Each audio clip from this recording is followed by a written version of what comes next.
ایک دور دراز پہاڑی علاقے میں ایک چھوٹا سا گاؤں تھا جہاں 5 بہنیں رہتی تھیں، سارہ، مریم، لائبہ، زینب اور آمنہ۔ ان کے والد کا انتقال ہو چکا تھا، مگر ان کے درمیان محبت اتنی گہری تھی کہ وہ ایک دوسرے کے لیے پوری دنیا تھی۔ ایک دن گاؤں میں قحط پڑ گئی، کھانے کو کچھ نہ تھا، تو 5 بہنیں قریبی جنگل کی طرف نکل پڑی۔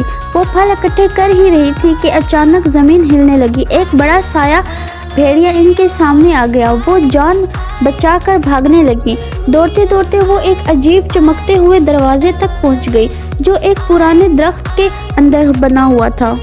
جیسے ہی وہ اندر داخل ہوئی، وہ ایک ایسی دنیا میں پہنچ گئی جہاں ہر طرف روشنی، جگنو اور چمکتے دریا تھے۔ وہاں 5 محل تھے اور ہر محل کے سامنے ایک ملکہ کھڑی تھی۔ پھولوں کی ملکہ، پانی کی ملکہ، آگ کی ملکہ، ہوا کی ملکہ، سائے کی ملکہ۔ چاروں ملکہ نے 4 بہنوں کو اپنی بیٹیاں بنا لیا۔ سارہ پھولوں کی ملکہ، مریم پانی کی ملکہ، لائبہ ہوا کی ملکہ، زینب آگ کی ملکہ، مگر آمنہ اکیلی رہ گئی تھی۔ سائے کی ملکہ نے کہا، تم میرے ساتھ آ سکتی ہو، مگر ایک شہزادی نہیں بلکہ ایک خادمہ بن کر۔ آمنہ کے پاس کوئی اور راستہ نہ تھا۔ وہ اس اندھیرے محل میں پہنچ گئی جہاں نہ روشنی تھی نہ خوشی۔ ایک دن آمنہ نے دیکھا کہ سائے کی ملکہ ایک جادوئی آئینے سے بات کر رہی تھی۔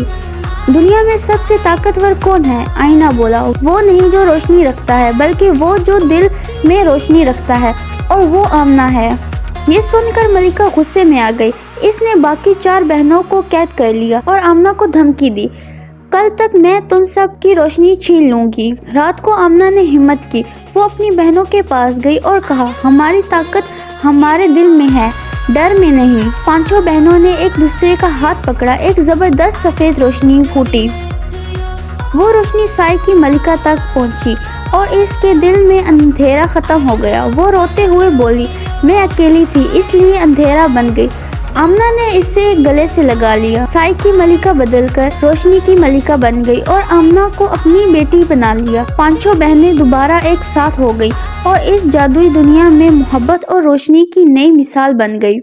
سبق: اصل خوبصورتی اور طاقت دل کی روشنی میں ہوتی ہے، نہ کہ طاقت یا حسن میں۔